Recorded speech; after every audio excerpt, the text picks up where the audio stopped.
الكريم الأمين الرؤوف الرحيم إن الله وملائكته يصلون على النبي يا أيها الذين آمنوا صلوا عليه وسلموا تسليما اللهم صل على سيدنا ومولانا محمد وعلى آل سيدنا ومولانا محمد معدن الجود والكرم وآله وبارك وسلم صلاة وسلام عليك يا سيدي يا رسول الله مولاي صل وسلم دائما أبدا على حبيبك خير الخلق كلهم هو الحبيب الذي ترجى شفاعته لكل هول من الأهوال مقتهم یا ربی بالمصطفیٰ بلغ مقاصدنا واغفر لنا ما مضى یا واسع الکرم۔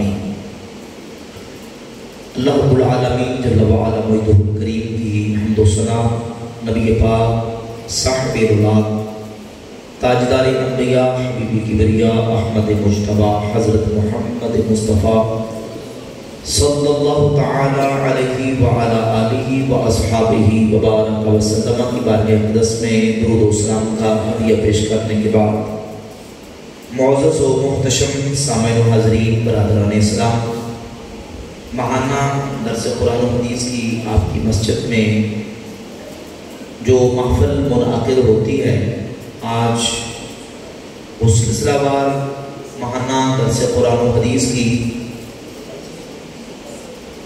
70ویں نشست میں ہم حاضری کی سعادت حاصل کر رہے ہیں۔ اللہ رب العزت جل وعلا وجہ الکریم ہمیں صحیح معنوں میں قرآن و سنت کی تعلیمات کو سیکھنے، سمجھنے اور عمل کرنے کی توفیق عطا فرمائے۔ آج ہم نے نماز کے حوالے سے نماز کے جو ضروری مسائل ہیں، قرآن و سنت کی روشنی میں ان مسائل کو اور مسائل کی دلائل کو آج کی نشست میں سمجھنا ہے۔ اللہ رب العزت جل وعلا وجہ الکریم نبی کریم علیہ السلام کے تصدق سے ہمیں صحیح معنوں میں دینی مسائل کو، قرآن و سنت کی تعلیمات کو سمجھنے، عمل کرنے کی توفیق عطا فرمائے۔ احباب گرامی قدر، نماز کے شروع سے لے کر نماز کے اختتام تک ہم نماز کے جتنے ارکان، نماز کے واجبات، نماز کی سنتیں، نماز کے مستحبات ادا کرتے ہیں۔ کچھ نماز کے حصے وہ ہیں جن پر پوری امت مسلمہ کا اتفاق اور اجماع ہے کہ اسی طریقے سے نماز کو ادا کرنا ہے، اور نماز کے کچھ حصے وہ ہیں جن حصوں کے اندر امت کے علماء، ائمہ، فقہا، محدثین کے درمیان اختلاف پیدا ہو گیا۔ ایک طبقے نے ایک موقف اختیار کیا، دوسرے نے دوسرا موقف اختیار کیا۔ بڑی توجہ کے ساتھ اپنے مسائل کو، باتوں کو سمجھنے کی کوشش کرنی ہے۔ اختلاف آ گیا، آپس میں دو رائے ہوگی، دو موقف ہو گئے۔ وہ موقف اور آراء مختلف کیوں ہوئی؟ اس کی وجہ یہ ہے کہ ان مسائل کے حوالے سے دلائل کے اندر اختلاف پیدا ہو گیا، دلائل میں اختلاف آ گیا۔ دلائل میں اختلاف کیوں آیا؟ وہ اس لیے کہ ہم تک نبی صلی اللہ علیہ وآلہ وسلم کی سنت پہنچی ہے روایات کے ذریعے۔ رسول اللہ صلی اللہ علیہ وآلہ وسلم نے نماز پڑھی، حضور نے نماز ادا فرمائی۔ نماز کے کچھ مسائل ایسے جن کی خود نبی کریم علیہ السلام نے تعلیم ارشاد فرمائی، ان احادیث کو قولی احادیث کہا جاتا ہے۔ حضور کے اقوال، نبی صلی اللہ علیہ وآلہ وسلم نے تعلیم دیا کہ تم نے نماز میں کس طرح کرنا ہے، اور دوسری وہ احادیث کے حضور نے نماز ادا کی تو نبی پاک صلی اللہ علیہ وآلہ وسلم کے صحابہ نے آپ علیہ السلام کو نماز پڑھتے دیکھا اور نماز کا طریقہ انہوں نے آگے بیان کر دیا کہ اللہ کے نبی علیہ السلام نے کس طریقے سے نماز ادا کی۔ اب نماز کے اندر تدریجاً کچھ اضافے بھی ہوئے، کچھ تبدیلی بھی ہوئی۔ جس صحابی نے نبی علیہ السلام کا جو عمل دیکھا، جو طریقہ دیکھا، وہ امت تک بیان کر دیا کہ نبی علیہ السلام کو میں نے نماز پڑھتے دیکھا ہے، اللہ کے نبی نے اس طریقے سے نماز ادا فرمائی۔ اب جب وہ طریقہ احادیث کے ذریعے سے آگے تابعین تک پہنچا، اتباع و تابعین تک پہنچا، تو آگے روایات کیونکہ مختلف ہو گئی، احادیث اور دلائل مختلف ہو گئے، پھر ان احادیث سے مسائل کو کس طرح نکالنا ہے، ان احادیث سے مسائل کا استنباط کس طرح کرنا ہے۔ ظاہر ہے کہ حدیث کو سمجھنے میں اور حدیث کو صحیح اور ضعیف قرار دینے میں ہر محدث اور فقیہ کا منہج اور نقطہ نظر ایک جیسا نہیں ہوتا، ان کی تحقیق کے اختلاف کی بنیاد پر ان کی آراء مختلف ہو جاتی ہیں۔ یہ بنیادی تمہیدی باتیں ہیں جن کو ذہن نشین کرنا ضروری ہے۔ آج ہمارے نوجوانوں کو جب لوگ ورگلانے کے لیے حربے اختیار کرتے ہیں تو کسی موبائل سے اسکرین شاٹ لیا اور لے کے واٹس ایپ کے ذریعے کسی کو بھیج دیا، دیکھو بخاری شریف میں فلاں حدیث موجود ہے، مسلم میں یہ حدیث موجود ہے، اور پھر کہتے ہیں دیکھو آپ نماز پڑھتے ہیں تو آپ کی نماز تو حدیث کے مطابق نہیں، آپ کی نماز تو سنت کے مطابق نہیں، جبکہ اہل سنت و جماعت احناف امام اعظم ابو حنیفہ، نعمان ابن ثابت رحمہ اللہ کو فالو کرنے والے، آپ کی تقلید کرنے والے، جو کہ پوری دنیا کے اندر اکثریت میں میجورٹی میں احناف مسلمین جو ہیں وہ امام ابو حنیفہ رحمۃ اللہ کے منہج کے مطابق ان احادیث کو اس طریقے سے دیکھتے ہیں جو امام ابو حنیفہ رحمۃ اللہ کا منہج ہے۔ دیکھیے ہمارے پاس کوئی حدیث آتی ہے تو سب سے پہلے حدیث آئے تو یہ دیکھنا ہوتا ہے کہ یہ حدیث صحیح ہے کہ ضعیف ہے۔ تو جو ہے یہ حدیث صحیح ہے کہ ضعیف ہے۔ اب یہ صحیح ہے کہ ضعیف ہے، اس کا فیصلہ تندور پہ کام کرنے والا نان بھائی نہیں کرے گا، درزی جو کپڑے سیتا وہ نہیں کرے گا، جوتیاں کاٹنے والا موچی نہیں کرے گا، ریڑھی چھپڑی لگانے والا اس کا فیصلہ نہیں کرے گا، اس کا فیصلہ وہی کرے گا جو حدیث کا ایکسپرٹ اور ماہر ہے، وہی فیصلہ کرے گا نا حدیث صحیح ہے کہ حدیث ہے۔ سب سے پہلا مرحلہ یہ ہے کہ حدیث جو ہمارے پاس پہنچی ہے یہ صحیح ہے کہ ضعیف ہے۔ اچھا ایک فیصلہ وہ ہے جو 15ویں صدی کا کوئی مولوی کرے، اور ایک فیصلہ وہ ہے جو نبی علیہ السلام کے صحابہ کی زیارت کرنے والا امام اعظم ابو حنیفہ فرمائے۔ آپ دیکھیں امام ابو حنیفہ فیصلہ کریں کہ یہ حدیث صحیح ہے، اور 15ویں صدی کا کوئی مولوی کہے کہ یہ صحیح نہیں ہے، تو آپ خود اندازہ کریں کہ ہم نے فیصلہ امام ابو حنیفہ کا دیکھ رہے ہیں کہ 15ویں صدی کے مولوی کا دیکھ رہے ہیں؟ ظاہر ہے کہ ہم امام اعظم ابو حنیفہ کی بات کو دیکھیں گے۔ تو سب سے پہلے حدیث صحیح کے ضعیف، اس کے بعد اگر ایک مسئلہ میں حدیثیں 2 طرح کی یا 3 طرح کی آ گئی، تینوں حدیثیں صحیح ہوں، تو اب کیا کریں؟ پہلی والی کو مانیں یا دوسری والی کو مانیں یا تیسری والی کو مانیں؟ اب کیا کریں؟ تو اب اس میں دوسرا مرحلہ آ جاتا ہے کہ حدیثیں تو دونوں یا تینوں صحیح ہیں، لیکن ان احادیث میں سے کچھ احادیث وہ ہیں جو منسوخ ہو چکی ہیں، اور دوسری وہ ہیں جو ان احادیث کو منسوخ کرنے والی ہیں، ان کو ناسخ کہا جاتا ہے۔ ان کو کیا کہا جاتا ہے؟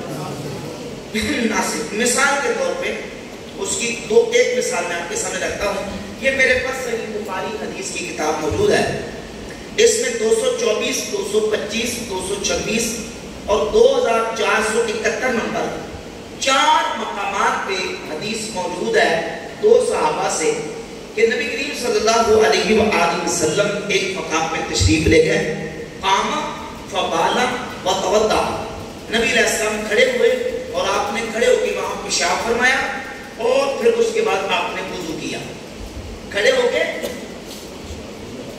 پیشاب فرمایا۔ حدیث صحیح بخاری کے اندر ہے، اور کتنے مقامات پہ حدیث ہے؟ 4 مقامات پہ حدیث ہے۔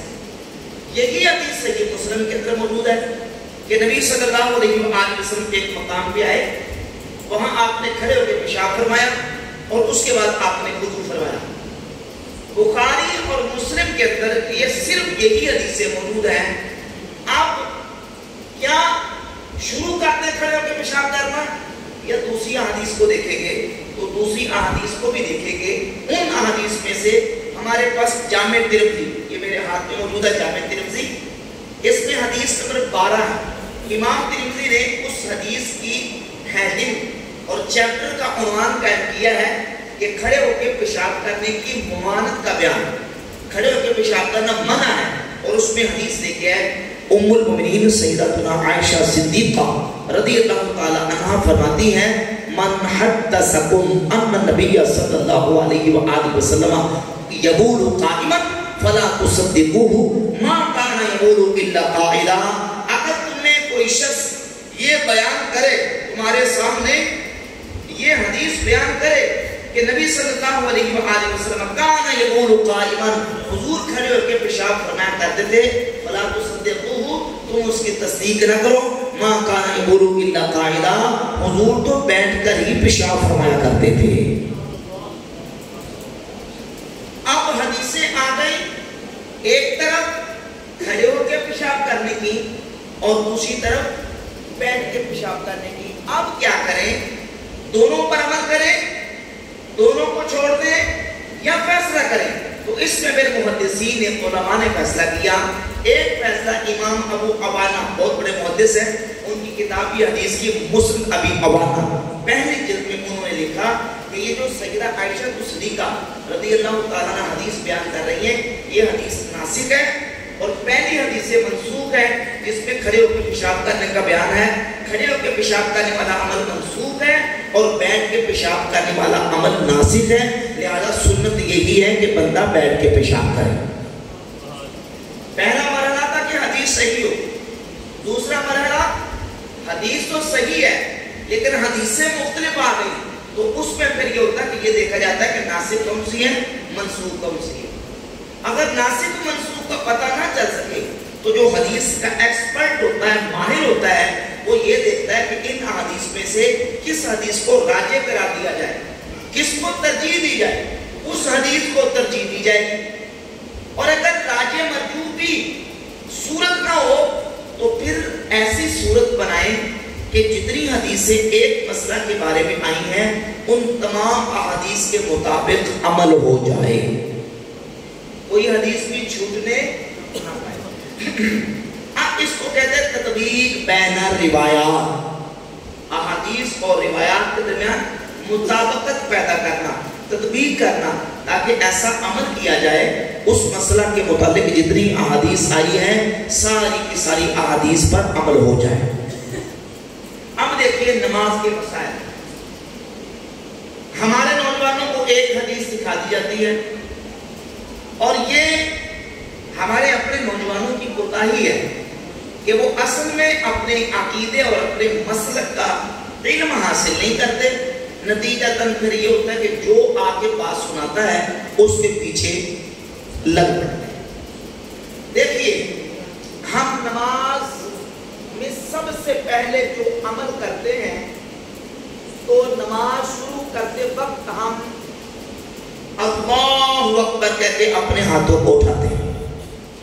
کیا کرتے ہیں؟ ہاتھوں کو۔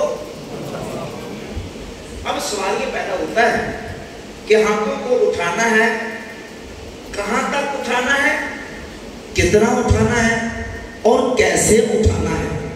حدیث میں کیا آیا؟ اس سلسلہ میں کتنی احادیث موجود ہیں؟ تو سنیے، اس مسئلہ میں 8 احادیث موجود ہیں۔ سبحان اللہ کہنے پر کوئی پابندی نہیں۔ سبحان اللہ۔ کتنی احادیث ہے؟ 8۔ مسئلہ ایک ہے پر حدیثیں کتنی ہیں؟ 8۔ اور ساری احادیث تقریباً ان میں سے احادیث صحیح ہیں، 8 صحیح احادیث ہیں۔ اب ہم ان 8 صحیح احادیث کو پہلے دیکھیں گے۔ میں بڑا اجمالاً مختصر کر کے آگے چلوں گا. 8 حدیث بڑے تھوڑے سے وقت میں آپ کے سامنے رکھتا ہوں. مثال کے طور پہ صحیح بخاری کے اندر حدیث ہے 828 نمبر. حضرت ابو حمید ساعدی رضی اللہ تعالیٰ عنہ فرماتے ہیں نبی پاک صلی اللہ علیہ وآلہ وسلم نے نماز ادا کی تو آپ نے اپنے ہاتھوں کو اٹھایا. جعل یدیہ حذاء منکبیہ، آپ نے اپنے ہاتھوں کو کندھوں تک اٹھایا. نماز شروع کرتے وقت کہاں تک اٹھایا؟ کندھوں تک اٹھایا. یہ ایک حدیث ہے.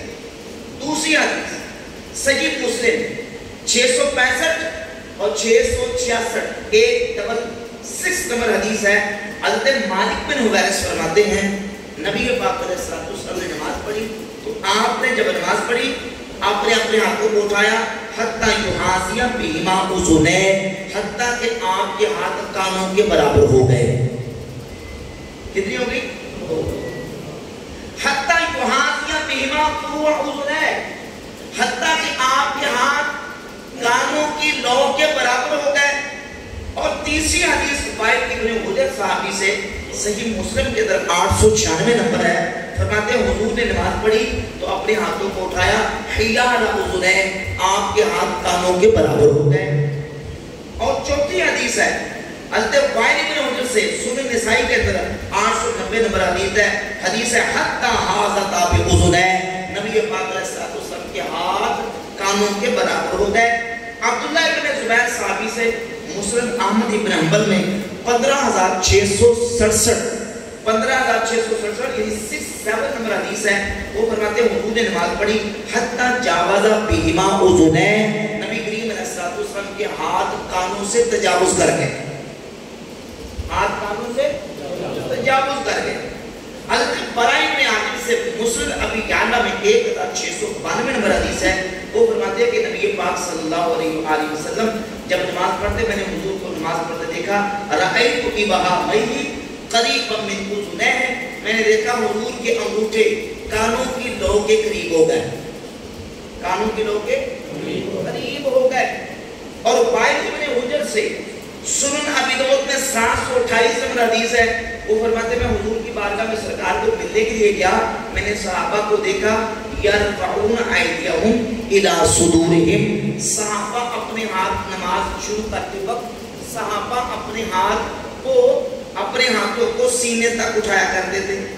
اور آخری حدیث کے سلسلے میں 8ویں حدیث انس بن مالک رضی اللہ تعالیٰ عنہ صحابی رسول سے مستدرک علی الصحیحین میں 931 نمبر حدیث ہے. وہ فرماتے ہیں حضور نے نماز پڑھی فحاذا بہما اذنیہ، نبی کریم علیہ السلام کے انگوٹھے کانوں کے برابر ہو گئے. کتنی حدیثیں آ گئی؟ 8 حدیث. ایک حدیث کہتی ہے کہ صحابہ اپنے ہاتھوں کو سینے تک اٹھاتے تھے. دوسری حدیث کہتی ہے نبی علیہ السلام اپنے ہاتھوں کو کندھوں تک اٹھاتے تھے. تیسری کہتی ہے حضور نے اپنے ہاتھوں کو کانوں کے برابر تک اٹھایا. چوتھی حدیث کہتی ہے کہ آپ کے انگوٹھے کانوں کی لو کے برابر. اور اگلی 5ویں حدیث کہتی ہے نبی صلی اللہ علیہ وآلہ وسلم نے کس طرح نماز پڑھی. عبداللہ بن زبیر کہتے ہیں حتی جاوزا بہما اذنیہ، حتیٰ کہ آپ کے دونوں ہاتھ کانوں سے تجاوز کر گئے، آگے بڑھ گئے. اب اگر ہم سینے تک ہاتھ اٹھائیں تو باقی حدیثوں پر عمل نہیں ہوگا. اگر ہم کندھوں تک ہاتھ اٹھائیں تو آگے کانوں والی حدیثوں پر عمل نہیں ہوگا. اگر ہم یہاں تک رکھیں تو کانوں سے تجاوز کرنے والی حدیثوں پر عمل نہیں ہوگا. ہمارے امام اعظم ابو حنیفہ جن کی ہم فقہی اجتہادی مسائل میں تقریر کرتے ہیں، ان کا طرز عمل یہ ہے کہ وہ جمع کرتے ہیں احادیث کو، اور احادیث کو جمع کر کے جو ان کا رزلٹ ہے، نتیجہ ہے، اس کے مطابق عمل کرتے ہیں. وہ کہتے ہیں ایک طریقہ ایسا ہے اگر ہم اس طریقے سے نماز کے شروع میں ہاتھ اٹھائیں، یعنی اپنے ہاتھوں کو اس طرح اٹھائیں کہ انگوٹھے کانوں کی لو کے قریب پہنچ جائیں، تو چونکہ شروع سے نیچے سے ہاتھوں کو اٹھا کے اوپر لانا ہوتا ہے. پہلے ہاتھ نیچے سے اٹھیں گے، سینے تک آئیں گے، سینے سے کندھے تک، کندھے سے پھر کانوں کے برابر، اور کانوں سے تجاوز انگلیاں کر جائیں گی. اگر اس طریقے سے انگوٹھے کانوں کی لو کے قریب کر لیے جائیں، اس طریقے سے اللہ اکبر کہہ کے نماز شروع کی جائے تو 8 حدیثوں پر عمل ہو جائے گا. 8 حدیثوں پر عمل ہو جائے. تو ہم جب نماز شروع کرتے ہیں اللہ اکبر کہہ کے اس طریقے سے کرتے ہیں، اور اللہ کے فضل و کرم سے ہمارا یہ جو طریقہ ہے بالکل عین احادیث سے ثابت ہے، اور نبی پاک علیہ الصلوۃ والسلام اور صحابہ کے عمل سے ثابت ہے۔ تو آپ بات سمجھ آئیے، ایک مسئلہ ہوتا ہے حدیثیں ساری دیکھنی ہوتی ہیں، یہ نہیں ہوتا کہ آپ کو کسی نے ایک دکھا دی اور آپ نے کہا کہ بس یہی ہے، اور کل کائنات کی علم یہی ہے، ساری چیزوں کو دیکھنا ہوتا ہے، اس کے مطابق فیصلہ کرنا ہوتا ہے۔ اب ہم نے ہاتھ اٹھا لیے، ہاتھوں کو اٹھانے کے بعد ہم نے ہاتھوں کو اب باندھنا ہے، ہاتھوں کو باندھنا ہے۔ ہاتھوں کو کس طریقے سے باندھا جائے؟ حدیث کیا کہتی ہے، احادیث میں اس پر کیا دلائل ہیں، اور احادیث میں جو الفاظ وارد ہوئے ہیں وہ کیا ہے؟ ہمارا اہل سنت احناف کا طریقہ یہ ہے کہ ہم ہاتھوں کو اس طریقے سے باندھتے ہیں، یہ شکلی چیچی جسے کہتے ہیں، اور یہ انگوٹھا، اس کے ساتھ اپنی اس گوٹ پر یہ گٹا جو ہے اس پر ہلکا بنا لیتے ہیں، اور یہ بقیہ انگلیاں ہم اپنی کلائی پر رکھ لیتے ہیں، اور کچھ حصہ ہتھیلی کی پشت پر، کچھ اس گٹے پر، اور کچھ کلائی پر آ جاتا ہے۔ اس طریقے سے ہاتھوں کو باندھتے ہیں، جس میں دائیں ہاتھ کو بائیں ہاتھ پر رکھنا بھی پایا جاتا ہے، دائیں ہاتھ سے بائیں ہاتھ کو پکڑنا بھی پایا جاتا ہے، اور یہ سارا کا سارا عمل ہمیں احادیث سے ملتا ہے۔ اس سلسلے میں تقریباً 6 احادیث ہیں۔ کتنی؟ 6 احادیث ہیں جو احادیث ہمیں بتاتی ہیں کہ نماز میں کس طریقے سے ہاتھوں کو باندھا جائے۔ مثال کے طور پہ ایک حدیث ہے، تو جو کیجئے بھائی ذرا توجہ سے سنیں، عام بات پہلے بھی آپ کو اعلان کر کے بتایا کہ موبائل وغیرہ سے نہیں کھیلنا، توجہ سے عام باتیں ہیں سمجھنے والی، یہ سمجھنی ضروری ہے، تاکہ انہی باتوں کی بنیاد پہ لوگ ہمارے نوجوانوں کی عقیدوں کو خراب کر رہے ہیں، تو یہ ذہن نشین کریں ذرا باتیں۔ 6 احادیث ہیں، ان میں سے سب سے پہلی حدیث ہے صحیح بخاری کے اندر 740 نمبر حدیث ہے، حضرت سہل ابن سعد الساعدی رضی اللہ تعالیٰ عنہ سے، صحیح بخاری کے اندر 740، مسند احمد ابن حنبل کے اندر، اور امام مالک کی الموطا کے اندر یہ حدیث ہے۔ حضرت سہل ابن سعد الساعدی رضی اللہ تعالیٰ صحابی رسول فرماتے ہیں کہ ہمیں حکم دیا گیا، ہمیں حکم دیا جاتا تھا کہ ہم نماز میں مردوں کو حکم کان ناس یؤمرون، لوگوں کو حکم دیا جاتا تھا ان یدع الرجل الید الیمنی علی ذراعہ الیسری فی الصلاۃ، کہ مرد اپنے دائیں ہاتھ کو بائیں ذراع پر رکھے، مرد اپنے دائیں ہاتھ کو بائیں ذراع پر رکھے۔ اب حدیث کے اندر جو الفاظ استعمال ہوئے ہیں، چونکہ حدیث عربی کے اندر ہے اور لفظ بھی عربی کے استعمال ہوئے، ذرا توجہ سے میری طرف دیکھ کے سمجھیے۔ عربی زبان کے اندر یہ ہمارے جو باڈی کے پارٹس ہیں، ان کے الگ الگ بڑی باریکی کے ساتھ الگ الگ نام ہیں۔ اردو اور انگریزی کے اندر بھی اس طرح باریکی کے ساتھ استعمال نہیں ہوتے جس طرح عربی کے اندر استعمال ہوتے ہیں۔ یہ جو ہمارا جوڑ ہے نا، جوڑ، جس کو پنجابی میں ہم گٹ کہتے ہیں اور اردو میں سے گٹا کہا جاتا ہے۔ کیا کہتے ہیں؟ گٹا۔ اور جس کو ہم گٹا کہتے ہیں، یہ اردو میں اس کو ٹکنا کہا جاتا ہے۔ کیا کہتے ہیں؟ ٹکنا۔ یہ جوڑ ہمارا گٹا، گٹے سے لے کر درمیانی انگلی کے کنارے تک یہ مکمل ہمارا یہ جو ہے یہ ہاتھ ہے۔ یہ مکمل کیا ہے؟ عربی میں اس کو یدن کہتے ہیں۔ کیا کہتے ہیں؟ یدن۔ الیدو یا یدن، یہ عربی میں سارے کے سارے کو یدن کہتے ہیں۔ اور یہ درمیانی انگلی، اور درمیانی انگلی کے سے لے کر یہ ہماری کونی کے اس یہاں تک یہ مکمل حصہ عربی میں اس کو ذراعن کہتے ہیں۔ ذا را الف اور عین، ذراعن، یہ انگلی کے سرے سے لے کر یہ کونی تک اس مکمل کو ذرا کہتے ہیں۔ حضرت سہل کہتے ہیں کہ لوگوں کو حکم دیا جاتا تھا کہ مرد اپنے ہاتھ کو، دائیں ہاتھ کو بائیں ذراع پر رکھے، دائیں ہاتھ کو۔ یہ حدیث زیادہ سمجھانا ضروری ہے کیونکہ یہاں آ کے لوگ دھوکہ دے جاتے ہیں. سنیے, دائیں ہاتھ کو بائیں ذراع پر رکھنے کا حکم دیا جاتا ہے. اب ہاتھ اس کو کہتے ہیں اور ذراع اس کو کہتے ہیں. یہ لے میں نے یہاں ہاتھ رکھ دیا. اگر دیکھا جائے تو حدیث کے مطابق تو پورا ہو گیا, یہاں رکھ دیا تو حدیث کے مطابق معاملہ پورا ہو گیا, لیکن یہ پوری کی پوری ذراع ہے. ذراع کے کس حصے پر رکھنے کا حکم دیا جاتا وہ اس حدیث کے اندر تفصیل موجود بولے یہاں دروشی پڑھے ذرا.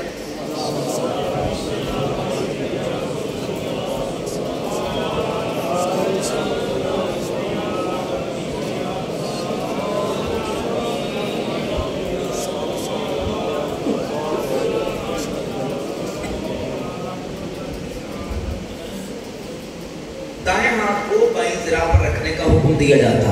اب بائیں ذراع کے کس حصے پر رکھنے کا حکم دیا جاتا ہے اس حدیث کے اندر اس کی تفصیل موجود نہیں. ہمیں تفصیل کے لیے دوسری حدیث کی طرف جانا پڑے.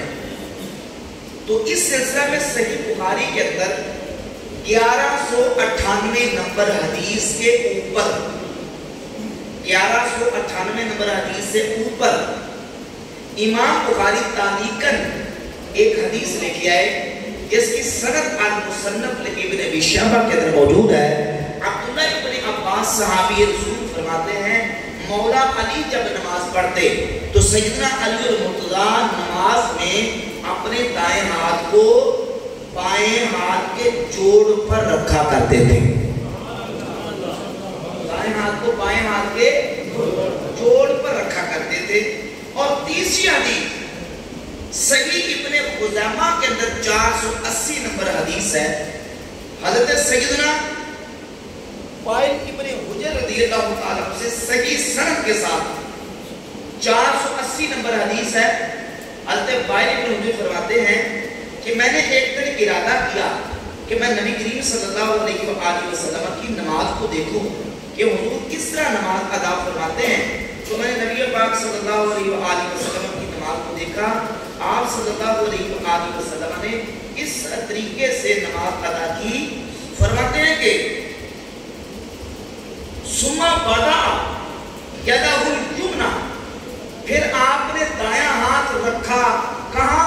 علی ظہر کفہ, دوسرا اپنے بائیں ہاتھ کی ہتھیلی کی پشت پر.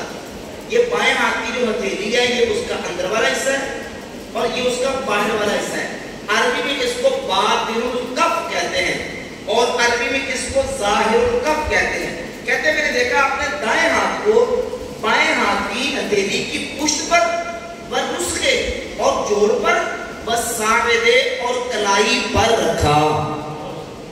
دائیں ہاتھ کو کس طرح رکھا؟ بائیں ہاتھ کی ہتھیلی کی پشت پر کچھ حصہ آ گیا, کچھ جوڑ پر آ گیا اور کچھ کلائی پر آ گیا. حضور نے اپنا دایاں ہاتھ بائیں پر کس طریقے سے رکھا. اب جو حدیث صحیح بخاری کے اندر 740 گزری کہ دائیں ہاتھ کو بائیں ذراع پر رکھنے کو حکم دیا جاتا, وہ دائیں ہاتھ کو بائیں ذراع کے کس حصے پر رکھنے کا حکم دیا جاتا تھا جہاں اللہ کے نبی علیہ السلام نے خود رکھ کے دکھا دیا اور جہاں سیدنا مولا علی نے رکھ کے دکھایا. مولا علی نے جب نماز پڑھی تو اپنے دائیں ہاتھ کو بائیں گھٹنے پر رکھا اور بتا دیا کہ اللہ کے نبی علیہ السلام کی یہ نماز ہے. یہ ان کے طریقے سے یہ ثابت ہو گیا. اب توجہ کیجیے ذرا, یہ کتنی حدیثیں ہو گئی؟ 3 حدیثیں. ابھی مسئلہ مکمل نہیں ہوئی. میں نے کہا تھا کہ پکڑنا رکھنا یہ سارا حدیث کے اندر ذکر موجود ہے. اب چلیے سنن ابی داؤد کے اندر سیدنا عبداللہ ابن زبیر رضی اللہ تعالیٰ عنہ 756 نمبر حدیث موجود ہے. فرماتے ہیں کہ آپ فرماتے ہیں کہ دائیں ہاتھ کو بائیں ہاتھ پر رکھنا اس کو سنت قرار دیا. اور جامع ترمذی کے اندر 252 نمبر حدیث ہے. حضرت حلبطائی رضی اللہ عنہ صحابی رسول فرماتے ہیں کہ نبی پاک صلی اللہ علیہ وآلہ وسلم جب ہمیں نماز پڑھاتے تو نبی کریم علیہ السلام فَيَأْخُذُ شِمَالَهُ بِيَمِينِهِ, تو حضور اپنے دائیں ہاتھ کے ذریعے سے اپنے بائیں ہاتھ کو پکڑا کرتے تھے. کیا کرتے تھے؟ پھر بولے کیا کرتے تھے؟ جو پہلی حدیث ہے نا اس میں وَضَعَ يَدَهُ الْيُمْنَى، عربی میں وَضَعَ يَدَهُ وَضْعًا کا معنی رکھنا. جیسے کہ دیکھیں یہ میں نے رکھ دیا، یہ ہے رکھنا، یہ رکھنا.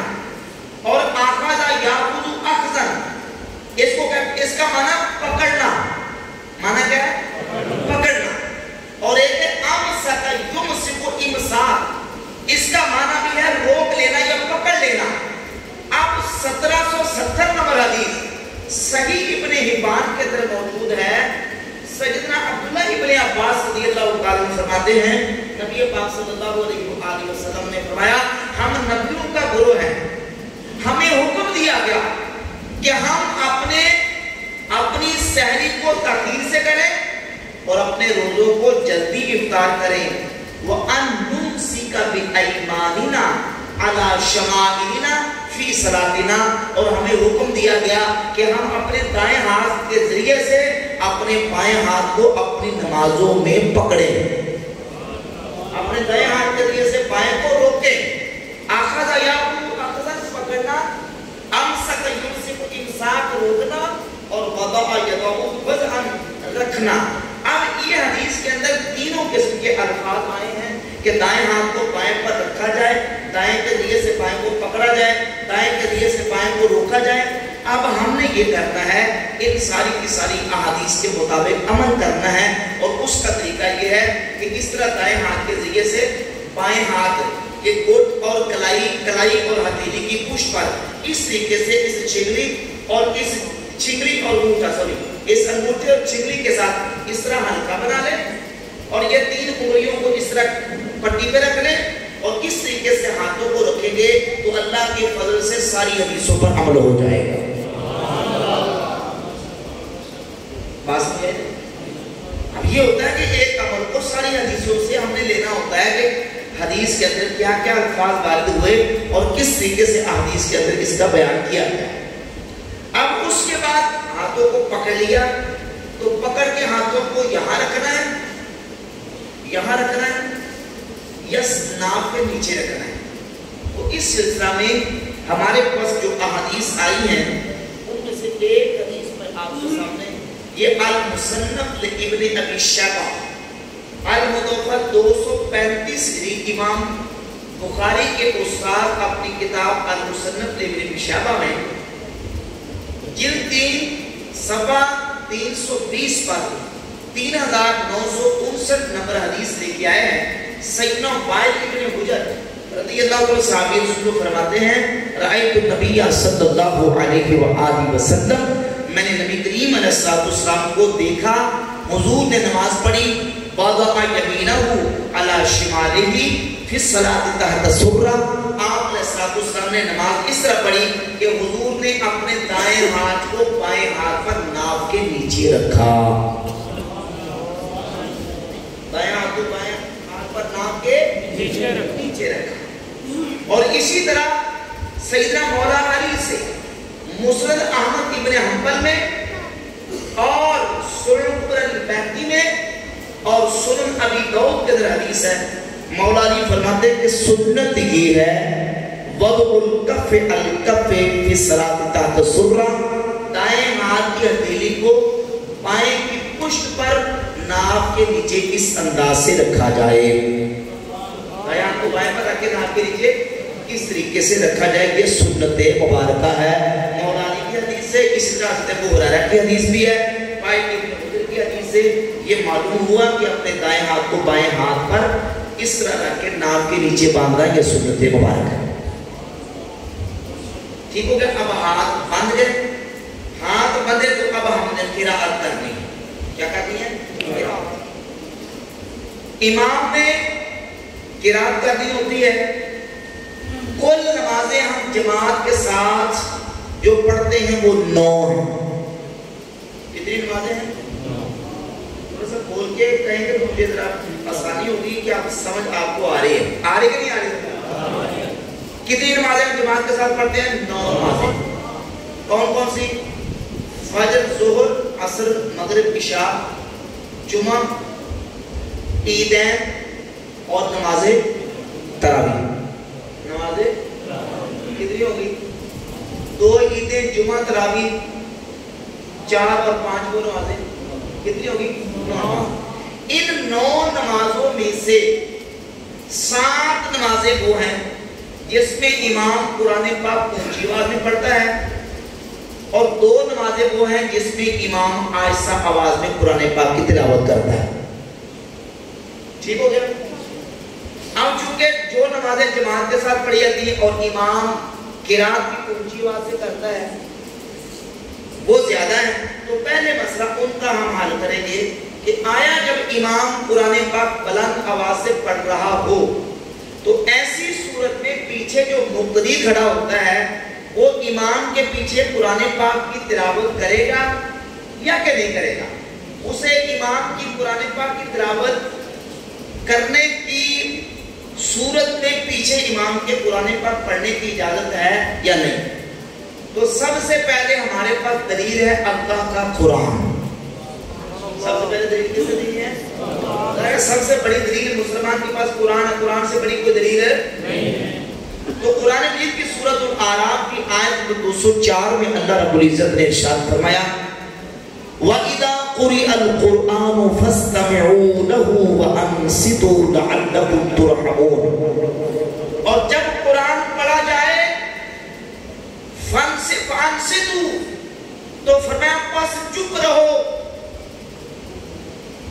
فَاسْتَمِعُوا لَهُ کان لگا کے سنو، وَأَنصِتُوا اور چپ رہو، لَعَلَّكُمْ تُرْحَمُونَ تاکہ تم پر رحم کیا جائے.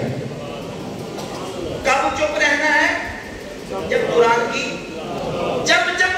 کی تلاوت کی جائے تو قرآن کی تلاوت کی صورت میں تم نے پڑھنا نہیں ہے، بلکہ کیا کرنا؟ فَاسْتَمِعُوا لَهُ کان لگا کے سنو، وَأَنصِتُوا اور چپ رہو، لَعَلَّكُمْ تُرْحَمُونَ تاکہ تم پر رحم کیا جائے. سورۃ الاعراف کی آیت 204 نازل ہوئی.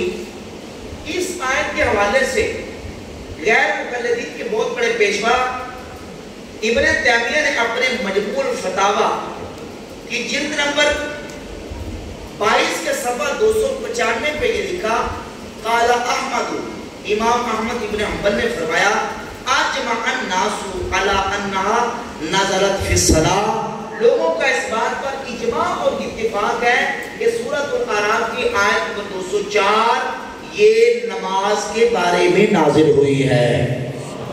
یعنی مطلب یہ ہے کہ جب نماز میں امام قرآن پڑھ رہا ہو تو امام کے قرآن پڑھنے کی صورت میں تم نے خاموشی سے سننا ہے، چپ رہنا ہے، تمہیں پڑھنے کی اجازت نہیں.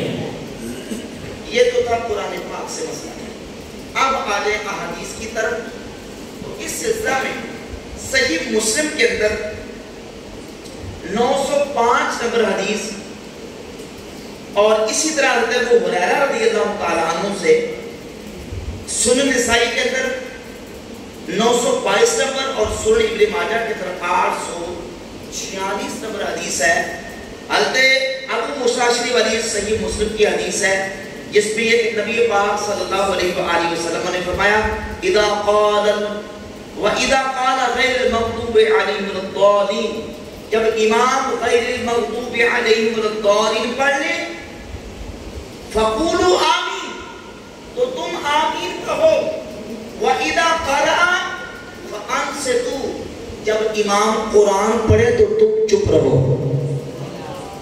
جب امام قرآن پڑھے اور یہ تم اب 9 نمازوں میں سے جو جماعت کے ساتھ پڑھی جاتی ہیں ان میں سے 5 نمازیں وہ ہیں جمعہ کی نماز ہو، تراویح کی ساری نماز، عید الفطر کی نماز، عید الاضحیٰ کی نماز، فجر کی نماز، مغرب کی نماز اور عشاء کی نماز. یہ ساری نمازیں وہ ہیں جس میں امام قرات کرتا ہے اونچی آواز میں، بلند آواز میں. 5 جماعت نمازوں میں سے 7 نمازوں میں امام قرآن اونچی پڑھتا ہے. فرمایا کہ جب امام قرآن پڑھے تم پتہ چلا ہے کہ امام کے پیچھے جب ہوں گے تو اس وقت امام کے پیچھے قرآن نہیں پڑھیں گے. بولے قرآن نہیں پڑھیں. یہ جہری نمازوں کے اندر تو قرآن اور حدیث سے بالکل واضح ہو گیا کہ جہری نمازوں کے اندر جہاں امام قرآن اونچی آواز سے پڑھتا ہے وہاں امام کے پیچھے قرآن پڑھنے کی اجازت ہرگز نہیں ہے۔ اچھا آگے چلیے، آگے پھر ایک حدیث ہے اس سلسلہ میں سنن نسائی کے اندر، پہلے دو حدیثیں، ایک حضرت عمران ابن حسین سے اور ایک حدیث ہے حضرت ابو ہریرہ رضی اللہ تعالیٰ عنہ سے۔ سیدنا عمران ابن حسین رضی اللہ تعالیٰ عنہ سے سنن نسائی کے اندر جو حدیث ہے اس میں یہ ہے کہ فرماتے ہیں کہ نبی پاک صلی اللہ علیہ وآلہ وسلم کے ساتھ ہم نماز پڑھ رہے تھے، نسائی میں 918 نمبر حدیث ہے۔ تو کسی شخص نے حضور کے پیچھے قرآن پاک پڑھنا شروع کر دیا، قرآن پاک، تو نبی پاک علیہ السلام نے نماز سے فارغ ہونے کی بات فرمایا، انی اقول انازع القرآن، فرمایا میں بھی کہتا ہوں کہ میرے ساتھ قرآن میں جھگڑا کیا جا رہا ہے۔ ایسا صحابہ تم میں سے کس نے میرے ساتھ قرآن کی تلاوت کی ہے؟ تو ایک صحابی نے عرض کی حضور میں نے آپ کے پیچھے سبح اسم ربک الاعلی سورت پڑھی ہے، تو حضور فرماتے ہیں کہ میں کہتا ہوں کہ قرآن میں میرے ساتھ جھگڑا کیا جا رہا ہے، قرآن میں میرے ساتھ۔ ان دونوں حدیث اب حضرت ابو ہریرہ سے حدیث بھی ہے اور عمران ابن حسین سے بھی ہے۔ ایک حدیث کے اندر ظہر اور عصر کی نماز کا ذکر ہے اور ایک حدیث کے اندر ذکر ہے اس نماز کا کہ جس نماز میں قرآن پاک اونچی آواز سے پڑھا جاتا ہے۔ دونوں حدیثیں صحیح ہیں۔ نبی پاک علیہ السلام کی ان دونوں احادیث کے بعد بالکل واضح ہوئی کہ امام چاہے اونچی آواز سے قرات کرے چاہے آہستہ آواز سے قرات کرے، امام کے پیچھے مقتدین قرآن ہے۔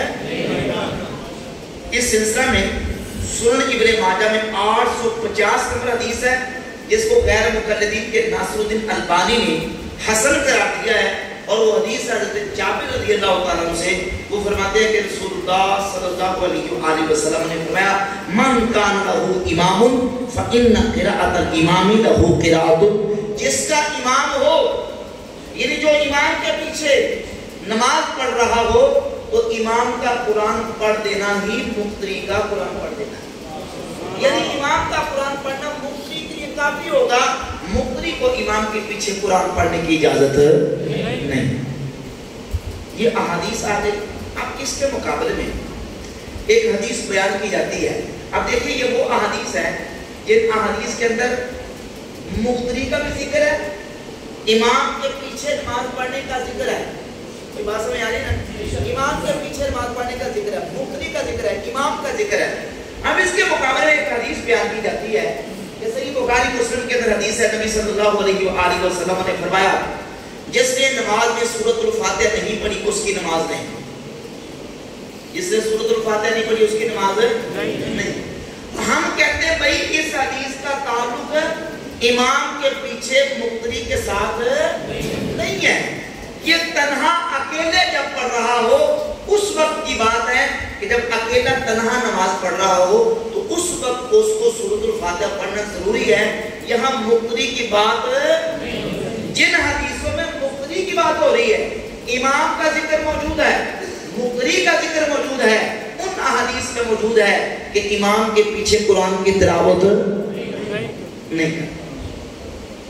تو یہ حدیث ہے یہ اکیلے کے لیے، آپ کہیں گے اس کا ثبوت، اس کا آپ کے پاس کیا پروف ہے، ثبوت ہے کہ یہ اکیلے آدمی کے لیے ہے، امام کے پیچھے مقتدی کے لیے نہیں؟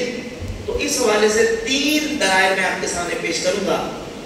ایک دلیل صحابی رسول سیدنا جابر رضی اللہ تعالیٰ عنہ سے جامع ترمذی کے اندر 312-13 نمبر حدیث نکال لیں، فرماتے ہیں کہ جس شخص نے رکعت پڑھی اور اس میں سورۃ الفاتحہ نہیں پڑھی اس کی نماز نہیں، الا ان یکون وراء الامام، مگر وہ اگر امام کے پیچھے ہو تو پھر اس نے قرات، الا ان یکون وراء الامام، اس کا معنی یہ ہے، مطلب یہ نکلتا ہے کہ اگر امام کے پیچھے نماز پڑھ رہا ہے تو پھر امام کے پیچھے سورۃ الفاتحہ نہیں پڑھے گا۔ گا. پتہ چلا صحابی رسول کی اس حدیث کی تفسیر سے کہ وہ جو حدیث ہے کہ جس میں یہ ہے کہ جس نے فاتحہ نہیں پڑھی اس کی نماز نہیں, اس کا تعلق اکیلے نمازی کے لیے ہے, مقتدی کے ساتھ اس کا تعلق نہیں. ایک طریق. دوسری طریق سنن ابی داؤد کے اندر حدیث نمبر 822 میں موجود ہے. امام سفیان ابن عیینہ بہت بڑے جلیل القدر امام اور محدث ہیں. سنن ابی داؤد میں 822 نمبر روایت موجود ہے. امام سفیان ابن عیینہ فرماتے ہیں یہ جو حدیث ہے کہ جس نے سورۃ الفاتحہ نماز میں نہیں پڑھی اس کی نماز نہیں, اس کا تعلق اکیلے کے ساتھ ہے, اس کا مقتدی کے ساتھ تعلق نہیں. اور تیسری دلیل امام بخاری مسلم کے استاد امام احمد ابن حنبل کا قول امام ترمذی جامع ترمذی اپنی کتاب کے اندر لے کے آئے. جامع ترمذی میں 313 نمبر حدیث نکال لیں. حضرت امام احمد ابن حنبل رحمۃ اللہ تعالی علیہ فرماتے ہیں یہ جو حدیث ہے کہ جس نے سورۃ الفاتحہ نماز میں نہیں پڑھی اس کی نماز نہیں, کہتے اذا کانا وحدہ, یہ اس وقت ہے جب اکیلا نماز پڑھ رہا ہو, جب امام کے پیچھے نماز پڑھ رہا ہو تو اس حدیث کا اس کے ساتھ تعلق نہیں. مسئلہ واضح ہو گیا. اب ان تمام حدیث کے مطابق ہم یہ کہتے ہیں کہ جب مقتدی امام کے پیچھے نماز پڑھے تو وہاں اس نے جن نمازوں میں جہری طور پہ امام قرات کرتا ہے وہاں خاموشی کے ساتھ امام کے پیچھے سنے گا. اور اگر سری دو نمازیں ظہر اور عصر ہے اس میں بھی امام کا قرآن پڑھ دینا جامع سنن ابن ماجہ کی 850 نمبر حدیث کے مطابق امام کا قرآن پڑھ دینا مقتدی کے لیے کافی ہے, مقتدی امام کے پیچھے قرآن کی تلاوت نہیں. ابھی ہم نے قیام کی حالت میں قرات کا مسئلہ سمجھا. اب ہم قرات کرنے کے بعد اللہ اکبر کہہ کے رکوع چلے جائیں. رکوع گئے تو رکوع جانا ہے, اللہ اکبر کہہ کے سیدھا رکوع چلے جانا ہے. اب یہاں مسئلہ آتا ہے کہ رکوع کے وقت بھی جیسے نماز کے شروع میں ہاتھ اٹھائے تھے, رکوع کے وقت بھی ہاتھوں کو اٹھانا ہے یا کہ نہیں اٹھانا.